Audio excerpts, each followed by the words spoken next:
Montana Territory, 1882. The endless prairie stretched before Asher Calloway like an ocean of grass, golden in the autumn sun. At 25, he'd already lived a lifetime in the saddle, weathering blizzards, stampedes, and the lonely nights that came with a cowboy's existence. He adjusted his Stetson against the late September wind, his lean frame silhouetted against the vastness of the frontier. The Winchester rifle tucked in his saddle scabbard was as much a part of him as his own shadow. "No sense in getting attached to anything out here," he muttered to his Palomino as they crested a hill overlooking the winding Yellowstone River. "Just you and me, Buck. That's all a man needs." The scars on his back from the Apache raid that took his parents when he was 14 had long healed, but the wounds inside remained raw. At the Connor Ranch where he'd worked these past 3 years, he kept to himself, did his job, and avoided the family dinners his boss occasionally invited him to. The frontier was no place for sentiment, only survival. Those who forgot that lesson paid with their lives. Asher's plan was simple: work hard, save every penny, and one day claim a piece of land for himself. Not for a family, he'd never risk that kind of loss again, but for the freedom to answer to no one. Love was a weakness the frontier exploited. He'd seen too many good men broken by it. The fading light warned him to make camp. Tomorrow he'd complete his solitary mission to deliver a message to the Blackwater trading post, 50 miles north of the ranch. Simple work, just how he liked it. As he dismounted to gather wood for a fire, he heard it, a woman's scream, carried on the wind from the direction of the river bend. His hand instinctively moved to his revolver. "Stay here, Buck," he commanded, securing the horse before moving silently through the tall grass. The responsible thing would be to mind his own business. Trouble wasn't hard to find in the territories, and a man alone couldn't afford to go looking for it. Another scream, more desperate this time. Asher cursed under his breath and quickened his pace. Whatever belief he held about remaining uninvolved was about to be tested. What he discovered at the riverbank shattered the quiet predictability of his lonely existence. A stagecoach lay overturned, one wheel spinning slowly in the fading light. A young woman in a dusty blue traveling dress was backing away from two men, her auburn hair falling from its pins as she clutched a small valise to her chest. "I've told you I have nothing of value," she insisted, her voice remarkably steady despite her obvious fear. "Take the luggage and leave me be." The larger of the two men laughed. "That ain't what we heard, miss. Word is you're carrying something mighty important." Before Asher could fully process the situation, the woman's eyes locked with his across the distance. They were the color of summer sage, wide with fear but burning with defiance. Something twisted in his chest, something he hadn't felt in years.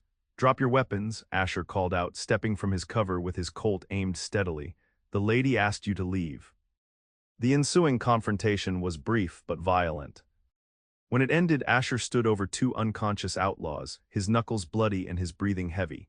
The woman hadn't screamed or fainted. She'd watched the whole thing with calculating eyes, as if measuring him. "Miss, are you hurt?" he finally asked, holstering his weapon. "No, thanks to you." She straightened her dress with dignity that seemed incongruous with their surroundings. "I'm Hope Vance, and I believe I owe you my life, Mr. Calloway." "Asher Calloway," he nodded curtly, suddenly uncomfortable with her direct gaze. "Those men, they seemed to know you were carrying something valuable." A shadow passed across her face. They were mistaken. Asher knew a lie when he heard one, but it wasn't his concern. "Stage driver?" he asked, glancing at the overturned coach. "Dead, ambushed a mile back. I managed to take the reins, but—" She gestured toward the wreckage, her composure finally cracking. "I was heading to Blackwater." Asher felt the trap of involvement closing around him. "So am I." Night was falling fast. The outlaws would regain consciousness eventually, and Asher doubted they'd traveled alone. His carefully ordered existence, his belief in remaining detached, wavered in the face of this young woman's predicament. "We need to move," he decided. "I have a camp nearby. You can ride with me to Blackwater tomorrow." Hope Vance, barely 20 years old by his estimate, studied him with those unnerving sage-green eyes. "How do I know I can trust you, Mr. Calloway?" "You don't," he answered honestly. "But those fellows will wake up eventually, and I reckon their friends aren't far. Your choice, Miss Vance." She grabbed her valise tighter, laid the way. That night, sitting across the campfire from Hope Vance, Asher found himself breaking his own cardinal rule. Asking questions, "What brings you to Montana Territory?" he ventured, passing her a tin cup of coffee. She accepted it gratefully, her slender fingers brushing against his. A teaching position. Blackwater's schoolhouse has been without a teacher for months. It was a reasonable answer, but something about the way she clutched her valise, even in sleep, told him there was more to Hope Vance than she revealed. Her refined speech and the quality of her travel dress spoke of an Eastern upbringing, not the frontier. "Those men seemed mighty interested in whatever you're carrying," he observed. Hope's eyes reflected the dancing flames. "Some people mistake education for wealth, Mr. Calloway. They assume a teacher must be carrying valuables." "And are you carrying valuables?" Her smile was slight but genuine. "Only books and dreams, sir." "Only books and dreams." Something in her answer stirred a long-dormant feeling in Asher's chest. Here was someone who had chosen the hardship of the frontier willingly, bringing knowledge rather than seeking fortune or escape. When they arrived at the Blackwater trading post the following day, Asher expected to deliver his message, ensure Miss Vance found her way to the schoolhouse, and continue his solitary existence. The trading post was little more than a collection of rough buildings, a general store, saloon, small hotel, and a few scattered homes, surrounded by the vast wilderness. "The schoolhouse is on the north edge of town," he explained as they rode down the muddy main street. "I'll take you there before I head back." Hope's face fell. "You're not staying in Blackwater." "Got a job waiting back at the Connor Ranch." He tipped his hat at a passing cowhand. "Cattle won't drive themselves." Before she could respond, 3 riders appeared from the direction of the saloon. Asher tensed when he recognized the man in the center, Frank Hollister, a notorious ranch hand with a reputation for trouble. "Well, look what the wind blew in," Hollister called, blocking their path. "Asher Calloway and who's this pretty thing?"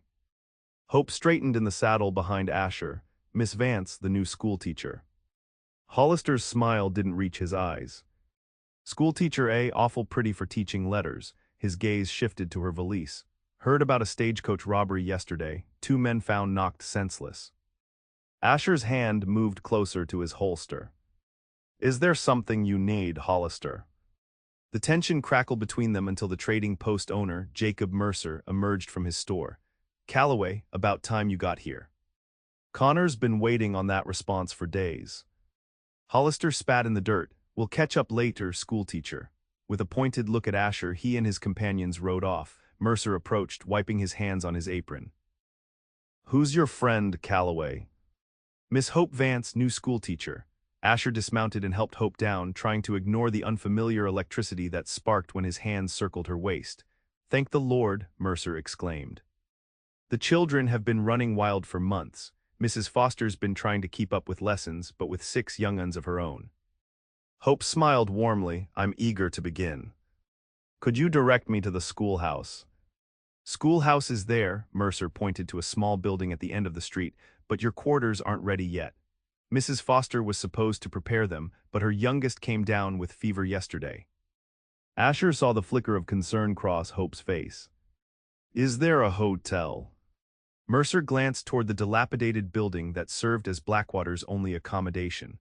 "Of sorts, not fitting for a lady alone, if you don't mind my saying." Asher knew he should deliver his message and leave. Hope Vance was not his responsibility, yet the thought of her alone in that ramshackle hotel with men like Hollister lurking about troubled him. "She can stay with the Fosters once the child's better," Mercer continued. "But until then—" "I'll manage," Hope insisted, though her knuckles were white around her valise handle. Asher made his decision before he fully realized it. "I'll stay until her quarters are ready." "Make sure she gets settled." The surprise in Hope's eyes matched his own internal confusion. This wasn't like him. Getting involved meant complications, and complications meant danger. "That's mighty decent of you, Calloway," Mercer nodded approvingly. "Connor Ranch can spare you a few days, I reckon." As they walked toward the schoolhouse, Hope glanced sideways at him. "You didn't have to do that." "I know," he adjusted his hat, uncomfortable with her gratitude. "Those men from the stagecoach, they weren't ordinary bandits, and Hollister's interest in you isn't coincidence." Hope stopped walking. "What are you suggesting, Mr. Calloway?"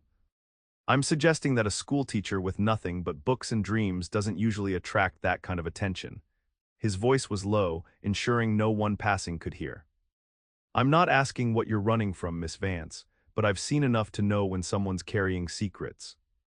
For a moment her carefully composed facade slipped, revealing a vulnerability that caught him off guard. "Then why help me?" It was a fair question, one he didn't have a ready answer for. "Let's just say I know something about needing a fresh start." The schoolhouse was a simple one-room building with rows of desks, a pot-bellied stove, and a small attached room that would serve as Hope's living quarters once prepared. As she surveyed her new domain, Asher watched her transformation from wary traveler to confident teacher. She ran her fingers over the dusty chalkboard, examined the meager collection of books, and began organizing the space with purpose.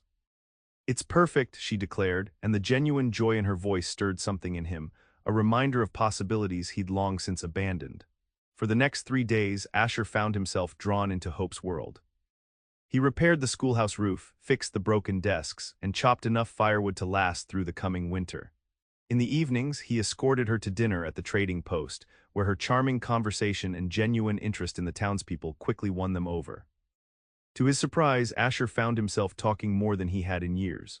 Hope asked about his life on the ranch, listened intently to his stories of cattle drives and frontier justice, and never pushed when he fell silent about his past. "You're good with your hands," she observed on the third day as he hung a repaired shutter. "Did you learn carpentry from your father?"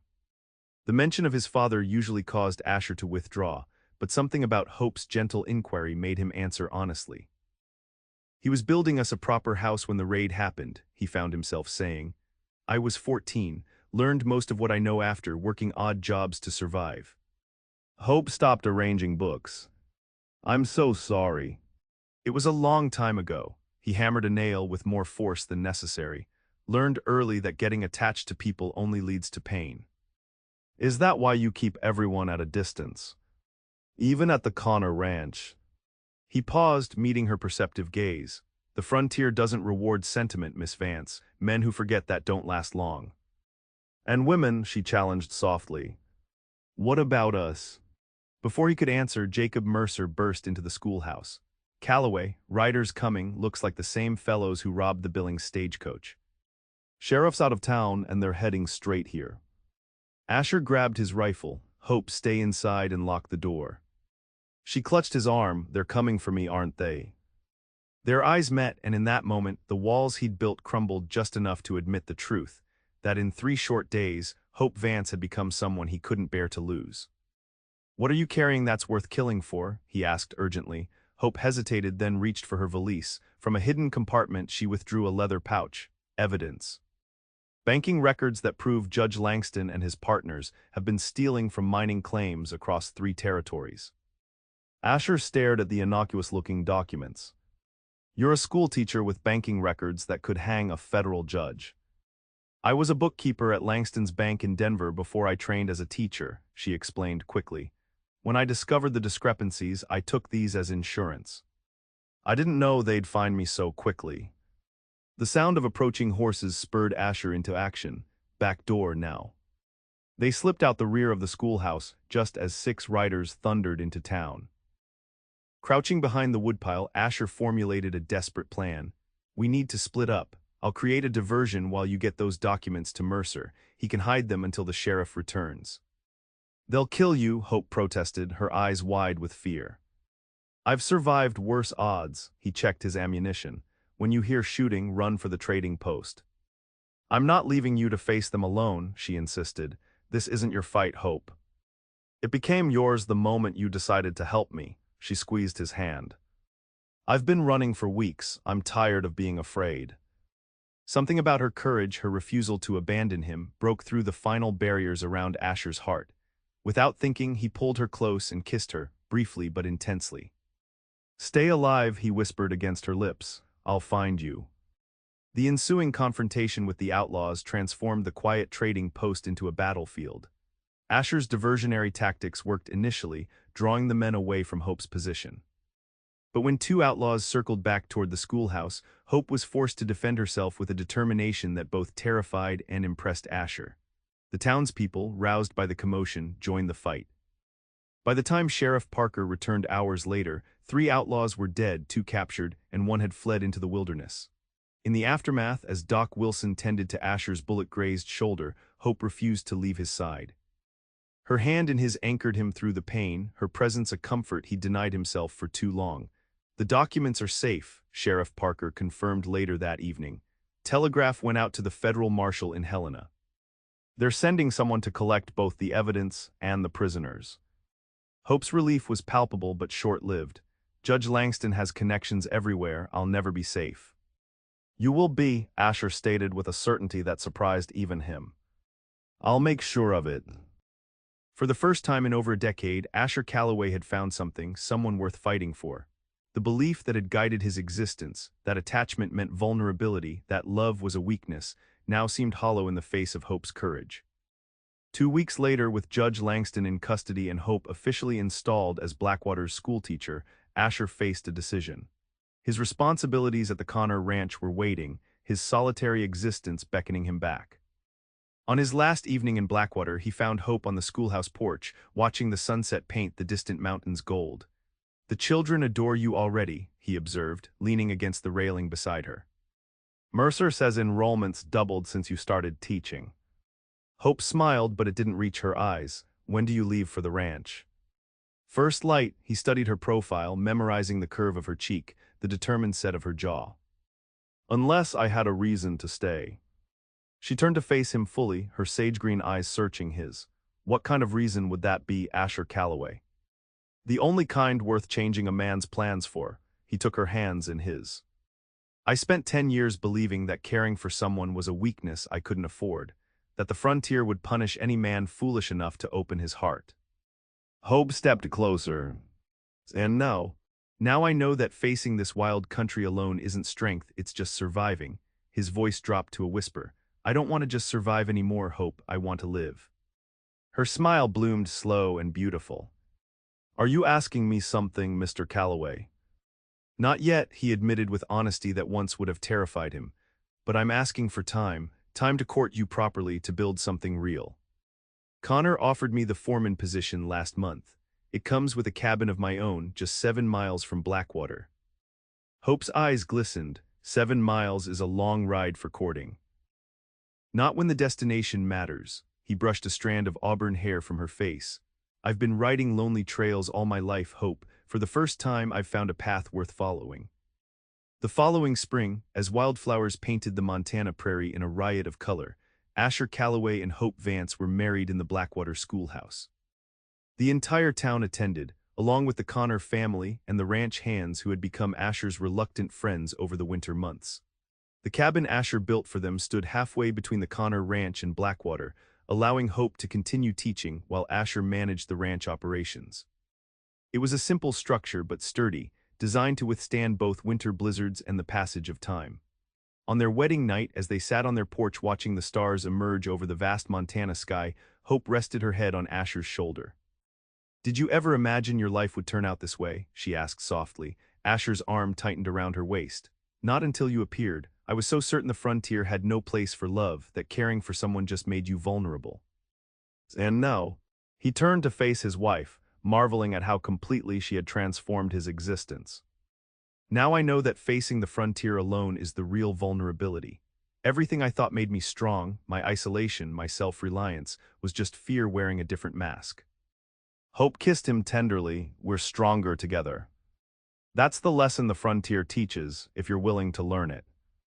As darkness settled over the prairie, Asher Calloway reflected on the journey that had brought him here. A lonely ride had indeed led to unexpected love, but more than that, it had led him home. Not to a place, but to a person. To Hope, whose secret past had ultimately given him a future he'd never dared to imagine. The frontier remained as wild and unpredictable as ever. Danger still lurked beyond the lamplight. But for the first time since he was 14 years old, Asher no longer faced it alone. And in that knowledge he found not weakness, but a strength greater than any he had known before.